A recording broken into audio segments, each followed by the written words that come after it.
You are Locked On Bulldogs, your daily podcast on the Georgia Bulldogs. Part of the Locked On Podcast Network. Your team every day.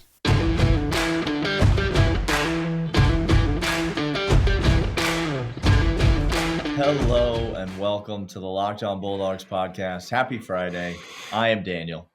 I'm Clint. We got John from John Tweets Sports to join this depraved search for Urban Meyer on a yacht because we'd rather be there than feel what we're doing right now. That's the level of despair that we're in. Shirtless, walking in on Urban Meyer presser on a yacht is where I'd rather be. I'd rather be. Gosh, it's so true. Speaking of where you'd rather be, John, can you confirm that you fled the country to avoid Alabama fans? Listen, I have family members who are Alabama fans, and so I literally went to Canada. I came to left Canada. The country. I left the country. That was my response to the Georgia loss, was to immediately get on a plane. That's not a bad response. Only reasonable. Yeah. By the way, really quick, today's episode is brought to you by Netsuite. If you have business, get Netsuite. It sounds reasonable, John. It sounds fair. It sounds measured. My responses. Some other people have unhealthy responses. Yours seems like a balanced view. But we're glad you've joined us today. We haven't gotten much of anybody else's take. Daniel and I have been on here bemoaning. Many of you in the comments. Other people. Just so you guys. We've gotten a lot of other people's takes. We just haven't asked for any of them. No. No. That has been my week. That has been my week too, fellas. Yeah. I haven't asked for anyone else's take and have gotten them If you thought that you were going to avoid Alabama fans by fleeing the country, you made a critical error in coming on this podcast because they still... It's called the World Wide Web, John, worldwide. So... so let's get into it, John. You've heard us bemoan. You've heard us. Some people call us drama queens, which, okay, again, words can't hurt me. If Been I hurt had too many feelings, times. They would be hurt. I promise. Correct. Yeah, I do promise you. Tell us how you've processed this week.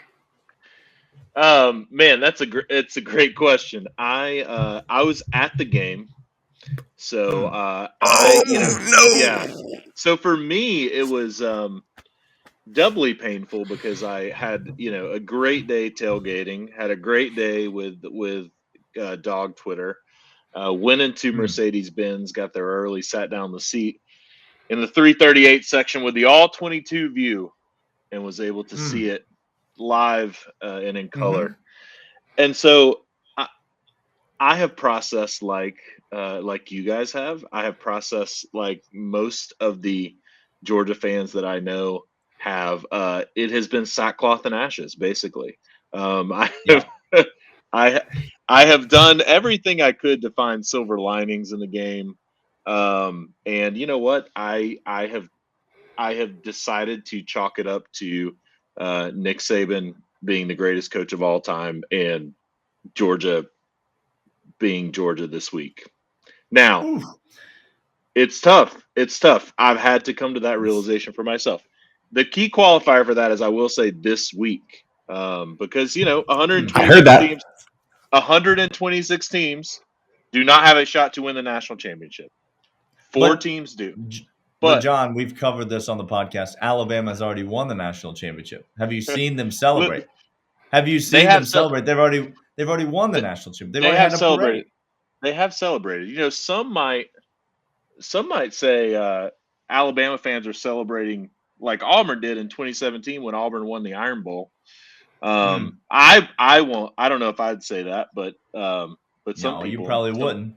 Some people might say that. So, listen, I have done soul searching. I have kind of went to the depths of despair, but I'm alive and I'm back. And we're here.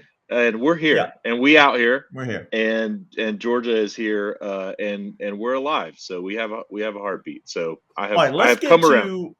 We'll maybe come back to some big picture stuff. Let's get to the game, John. And I'm gonna cut to the quick. and I'm going to make you choose one area.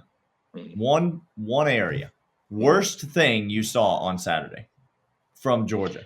The worst thing about Georgia's football team on Saturday was the blank. I can only pick one. You can only pick one. Right off the cut. I mean, the worst thing for me was the absolute, complete absence of any semblance of a pass rush. For me, that was the absolute worst thing. When I sat up there and watched the game, I felt like the Alabama on the offensive line was more physical than Georgia, and that to me was the worst thing. Right? I mean, Kirby it's one of the 3 or 4 things that he talks about all the time. Physicality, all the time, physicality, and winning at the line of scrimmage, and we just got beat. And some of that was trying to spy, trying to do some things, but at the end of the day, that was for me. I felt like Alabama. I didn't feel like Alabama was a more physical team, and that was the worst thing for me on Saturday. Yeah, John, tell me if I'm wrong about this, because I trust your opinion. You have all the freedom to tell me if I'm wrong. And like we said, I haven't talked to anybody else about the game, so this is the first time other than Clint. So this is the first time I've had a chance to ask this of anyone other than Clint.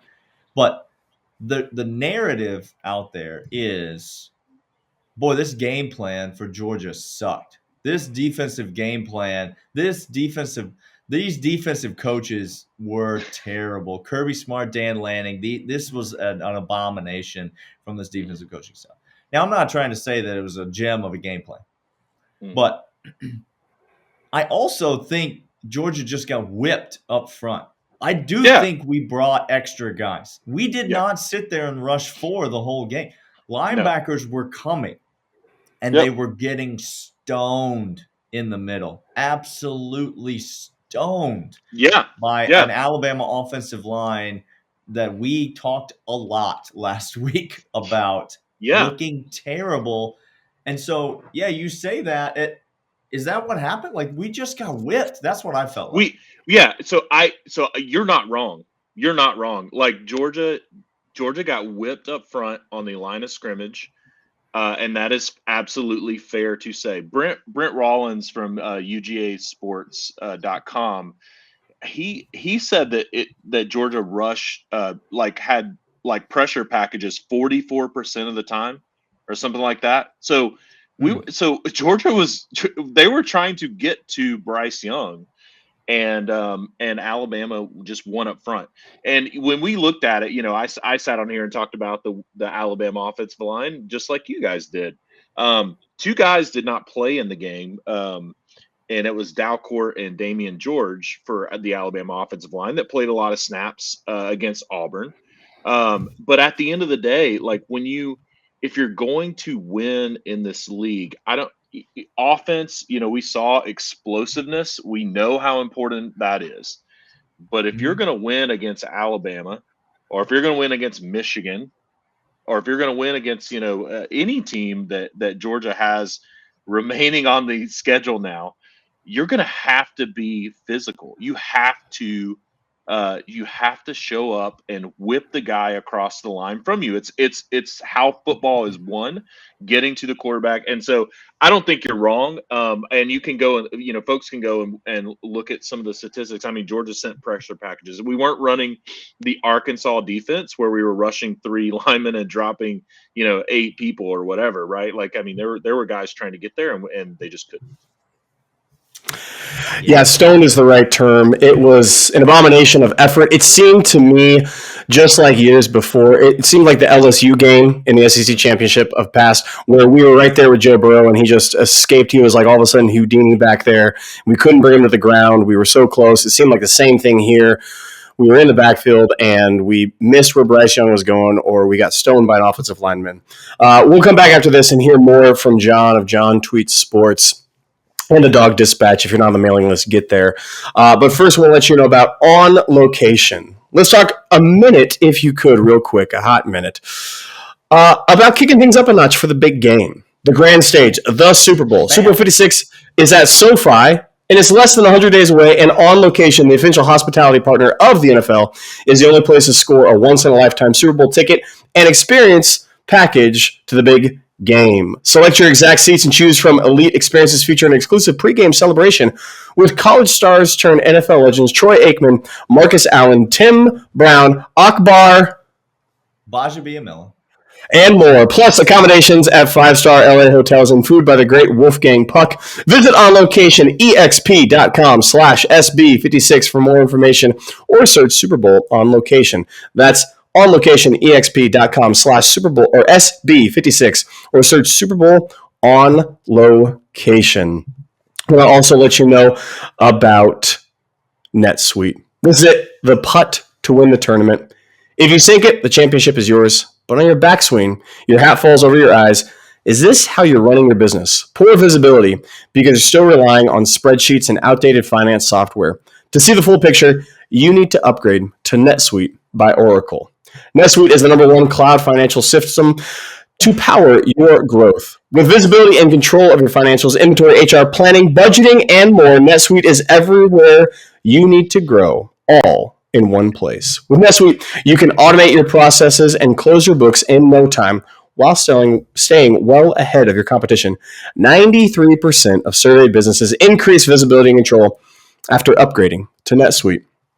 Over 27,000 businesses already have NetSuite, and right now, through the end of the year, NetSuite is offering once of a lifetime financing program to those ready to upgrade at netsuite.com/LockedOnNCAA. Head over to netsuite.com/LockedOnNCAA for special end-of-the-year financing on the #1 financial system for growing businesses, netsuite.com/LockedOnNCAA. John, you watch that American Ninja Warrior? I love American Ninja Warrior. I'm not gonna Clint lie. does not. I don't know why. I don't understand why Clint does not. But it's You watch it with your kids. It's a great time. I mean, It's a great fantastic. time. You love it. I'm taking breaks at Kmart. Don't have time. All right. Well, no, that's the Alabama fan in the comments. Just long. Oh, that's they're right. giving long breaks at Kmart so that you can scroll back through the archives. Okay, John, you mentioned the defensive front. It's supposed to be the strength of our team. It was bad. The secondary was also bad. I don't even know if we can or should talk about it, but Lewis Seen, terrible in this game. Breakdowns all over the field in coverage. Here's my kind of big picture question. The defense played incredibly poorly. Gave up 34 points, 34. right, in the game. Yep. That's too many daggum points. All them points. The offense, meanwhile, scored 24 points in the game. What's worse? That's my question to you. What's worse, 34 points or 24 points for this Georgia team?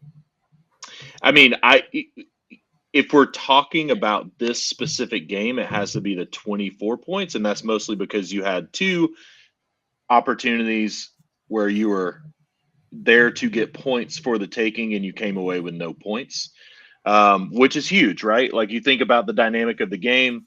If Georgia's able to score a couple of more times, what that does to the defense. I think the offense is, for me, it's worse that the offense didn't score 24 points. It's hard to say that with this defense. That's my personal opinion. Now, people will disagree with me. I'm not blaming the offense for this game. I think when you give up that many points, you deserve to lose. But I do think the scoring opportunities, I think the defense was put in some tough situations where, when you walk away with no points in some really, opportunities to get them, for me, that would be the worst for me. I have a stat that was just given to us by Dawgs Stats. Been on the show a couple times with us. The average win percentage when giving up 20 or more points in a game.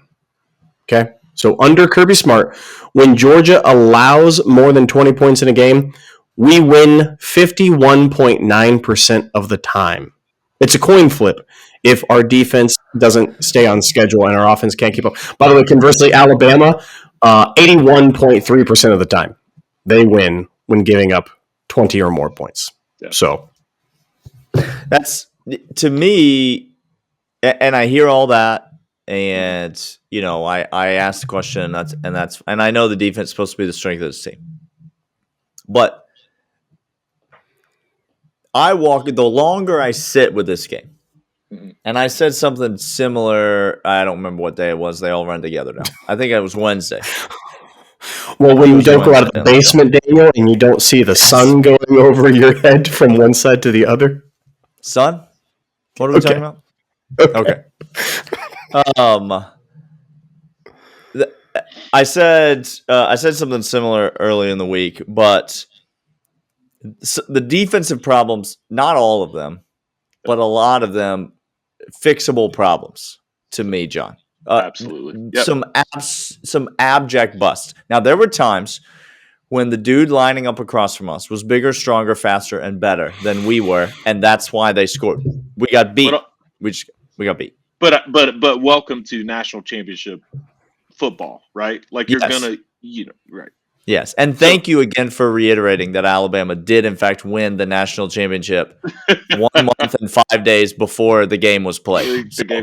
Alabama again. Congratulations to you. Leave us a note in the comment about how you're celebrating your national championship. They already have, Daniel. They already have. We'd love to hear it. Now, those problems, while they were egregious, a lot of them are fixable. Some of those busts in coverage, just abject busts, people running free, not knowing where they're. Yeah. The offense of Georgia was a net positive for 17 points, John. Yeah. That's not okay. You understand? Nope. The offense scored 24 and gave up 7. Yeah. That's not an acceptable total. You can't spot your team 17 points in this game and expect to win it, and that's exactly what Georgia did. Now, you fix that by limiting the turnovers. Again, one turnover leads to 7 points on the other team, and another turnover directly removes 3 points from Georgia's total. That's a net loss of 10 points right there. Could, if Stetson Bennett just takes a knee and we kick that field goal as we would have done on 4th down. Yep. But you can't come in and score 17 points or net positive your team 17 points and think that you're going to win. Again, to your point, a championship caliber football team. It's just foolishness. No. Yeah. You're going to get – I mean, I think that's what people have to realize, right? The Georgia defense played so well this year and was so dominant that there are going to be plays where you're going to get beat, and that's going to happen. You have to – what can't happen is your offense can't be in a situation to get points and not get points, right? Like, I mean, it just at the end of the day, your defense has to step up and make plays. Your defense has to step up and hold teams where they can. But when the defense gets beat, it's one thing if the defense gets beat and the offense is doing nothing. It's another thing when the offense is actually putting up 450 yards, 30 first downs, had the ball for 35 minutes. And you end up with the net numbers that you were mentioning. Like, it's just, you're not going to win football games that way. No, the margin of error, as you saw, as we have seen time and time again, is so wafer thin that one misstep or 20 by Lewis Cine gets sucked up and somebody's by him, or one wrong step outside by a backer off the edge and you don't have position to come off of it. It's so wafer thin that you can't get it. This isn't the Sun Belt championship, okay? You just can't go out there with... Congratulations, by the way, to Billy Napier on that Sun Belt title. What an accomplishment that was. Almost as big of an accomplishment as Alabama's 2022 national championship that they won on December the 5th, 2021. I can't decide what's better, Florida fan and Alabama fan having this like little reunion in our comments right now. I don't know if that's better or if... Or if It's an Mario absolute Cristobal and fan. Lincoln Riley's press conferences are the winner. They're both up there. Hey, we're gonna come back. A question for both of you when we come back related to that, and then I have a big picture question for you, John, about what you're going to do with the rest of your life now that you can't watch Georgia football anymore. First, I want to tell you about Built Bar. It's the best tasting protein bar on planet Earth. Protein bar that tastes like a candy bar. Come in a wide variety of delicious flavors. It's the holiday season. You need some stocking stuffers. You need something to pass out at the office for gifts. Get yourself a box of Built Bars. Start spreading those things around. Peppermint flavors, some delicious chocolate flavors. There's a bunch. There's a wide variety. You get a variety pack. You can get individual flavors. All at BuiltBar.com. Right now, you go there and enter the promo code LOCKEDON15. You get a 15% off your first order. That's 1 box, 2 boxes, 10 boxes. Doesn't matter. 15% off at BuiltBar.com when you enter the promo code LOCKEDON15. It's Built Bar, the best tasting protein bar on the planet. High in protein, high in fiber, low in sugar. Keto approved. The protein bar that tastes like a candy bar. Get it now at BuiltBar.com. All right. Real quick coaching carousel question. Here it is. Okay. I assume, John, that you have joined the ranks of all the other Georgia fans that hate Kirby Smart and immediately fire want him him. fired Fire him. because he's the worst coach in the history of college football. We know that. These are things that we know. Okay, we know these things. Alabama fan knows that Kirby Smart will never beat Nick Saban, and so these are known facts. Yep. So since Georgia's going to be in the market for a new coach, I ask you this. You have to choose one coach who has been hired in the last month to be the new head coach of the University of Georgia beginning today. Who are you taking, both of you? You have to choose one of the head coaches that have been hired in the last month to be the new head coach of the University of Georgia. Clint, you go first. I'm just. Can I search for a new co-host? Like, is that one of my options? I can search for. This is gross. I had this on the back burner of the this or that's yesterday, but it's not really a this or that because there's so many different options. I was going to choose 2, but I thought it was better as an open-ended question. There's so many options, and yet there's 0 options. So I'm making you choose one. Who you got? This is beyond gross. This has to be It has to be process of elimination for me. Like, no name out there. I'm looking like, oh yeah, okay. Lincoln Riley, hard pass. Just hardest of hard passes. You couldn't get it done in Oklahoma. And if you want to talk about facilities and money and oil money, like, y'all, Oklahoma has all that, and he bailed because it was too hard, even in Oklahoma. So no thanks. Venables. Hard pass point 2. There's just 0 chance I'm ever taking Venables for any job, including DC, to be perfectly honest with you. Wow. Interesting. Napier. I'm sorry. We're talking about real coaches. Okay. Yeah. Okay. I so honestly, like Brian Kelly and Mario Cristobal. Clint, who are you going with? I honestly. Look, y'all hate me if you want. I don't give 2 flying whatevers. Give me Brian Kelly, and here's why. Give me Brian Kelly, okay? Notre Dame was in playoff contention. I know they're an independent. I get that. They're in playoff contention. He's the winningest coach at Notre Dame. He is the biggest goober in the entire world, but I don't need him to be. He got players to come to Notre Dame. He convinced 18-year-old kids to come to a Catholic school in which rules are a thing. I'll let you decide what that means. He can recruit. I think I'd go Brian Kelly. John? Man. Okay, so I'm going to go off the radar a little bit. Ooh. Billy Napier? No, not Billy Napier. Oh, okay. I think for me, if I could take a coach who Georgia fans have been through this cycle before, but if I could take a coach who got fired from his job and is on the market, I would go with Gary Patterson, formerly of TCU. If I had to pick a coach that has been placed, I would go with Sonny Dykes, the new current head coach at TCU. If you're going down this direction, because two things. Number one, give me the ties to Texas, with Texas joining the SEC, and give me the Texas football and the mindset. And number two, I don't want anything to do with Brian Kelly or Lincoln Riley or Billy Napier or Bill. Like, I'm going to go deep into the well, and I'm going to say, you know what? Give me one of these dudes, and let's roll the dice and see what happens. And that's my mentality and my thinking. And I will get flamed in the comments for it, but y'all can have all of those other guys.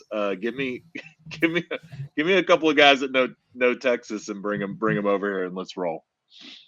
I think I'd take Super Mario, by the way. So I don't know. That'd be my second choice. Give me Mario Cristobal, 100%. Give me Super Mario and Georgia is already ready to hate the offense, so we might as well just bring in a guy that like wants to recruit offensive linemen and run the ball and hates throwing the ball. We might as well do that. That'd be great. Do you have another question for us, Daniel? Big picture, okay. John. We don't have to try to pretend like we're anything we're not on this podcast. And we got a ways to talk about Michigan and all that stuff. But we've been saying all week on the podcast that Georgia fans are conditioned to believe that when you lose this game, it means the season's over. Because every time Georgia has lost this game, the season has been over. Right? Maybe we get to play. Maybe we play in a meaningless bowl game or whatever, but the season's over. And so we go into immediately like spiral. We hate our coach. We hate everything. Think about next year's team or whatever. I think Georgia fans are still wrapping their heads around the idea that the season's not over. Yeah. Like, actually, you said off the top, there are 126 teams or whatever that have no shot at playing for the national championship. And Florida is probably the worst out of all of them. Probably would lose a round-robin tournament to all of them, all 126, if I had to guess. Clemson and Ohio State close second and third. Yeah, Ohio State almost made playoff, man. That's because the state of college football is in shambles. God is pissed at college football right now. Coach Dabo says he must be judging us for all of our previous sins, college football, according to Dabo. Okay. That's great theology. So, John, the season's not over yet. And so give me your overall state of emotions right now as you try to make yourself look forward towards New Year's Eve and potentially another game 10 days after that. Yeah, I mean, I think, you have to find a way to get up off the mat, put one foot in front of the other, and go forward. My state, I go back to what a lot of people are leaning on right now, rightly or wrongly, a 2017 Alabama team that didn't even win their division and ended up Poverty. Getting a favor. Yeah, couldn't even win their division and somehow backdoored into the playoffs. Mm-hmm. Somehow backdoored into the playoffs. They took the Alabama door. They didn't backdoor. They took the Alabama door, the door that has everything given to them. Yeah.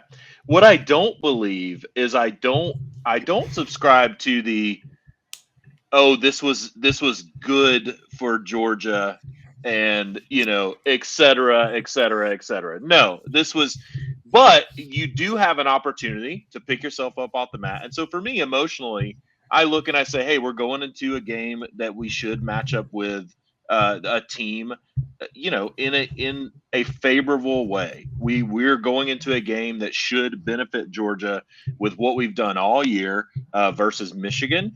And you have a few weeks to get ready for it. You have a few weeks to get things right. You have a few weeks to get things, to get some guys healthy. I think the break comes at a good time. And so, my emotions are everything that this team wanted this year is now in front of them. They missed one of those things that they wanted this year. Don't be mistaken. They missed beating Alabama.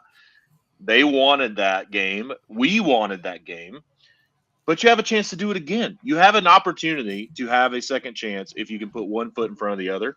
And so I think my emotionally, I lean on I lean on the hope that this team actually has some fire in their belly, that we've seen it, and these coaches are really, really resilient, and they're going to get up and they're going to try to figure it out. So that's what I lean on. I also lean on the fact that you're going up against Jim Harbaugh, who is not Nick Saban. Wait, would you say he's more Nick Saban or Tom Crean? Is that if you were to weigh the two? Well, he's technically related to Tom Crean by marriage, and so I think you got to lean that direction. The Venn diagram of Tom Crean and Jim Harbaugh, lots of overlap. Just keep coming closer. So that's what I look at. You're facing Jim Harbaugh. You got a few weeks to get up off the mat. None of the things that Georgia did on Saturday are things that you can't fix. And I don't care what anybody says. You can get better. You will be healthier. You can get better on offense. The defense can fix the things that went wrong on Saturday. And some of it, it pains me to say it, but some of it is just you just got to have fire in your belly. You got to want it more than the other guy across from you and be more physical than them. And I think they can do that. Listen, Alabama fan, you don't have to take that from him. You already won the national championship. You don't have to listen to a single word that you let him know how silly he is. You let him know right now. Hear that from him. You already won the national championship. It's over and done. You go back. You know what? You go back and you listen to all the other podcasts that we have brought John Tweed Sports on. You download them. You listen. You share them with every other Alabama fan that you know, and you ridicule. And if your manager at Kmart, Craig, needs to know why you're taking such a long break, tell him it's for a good reason. It's so that you can go back and prove this guy is an idiot on this podcast. So we appreciate you being here. Spend all your time this week doing that, please. Yes, I need it. Please. We need that. We will be back next week talking about all things Georgia football. Bowl season is coming up. We've got locks that we're going to give out. Go ahead. No, I'm just waiting for you to say it, Daniel. What else are we going to talk about? He's going to say it, John. Don't act like next week's not going to be the week that I get it in there. All right. There's some things that need. Listen, have you been watching? There's some things that need to be said. There's some things said. John's coming on, and there's some things that need to be said. Okay. Be said next week. All right. Here we go. All right. Come back and join us then, Alabama fans. Love you. Mean it. Thanks for being here, and we'll talk to you guys later.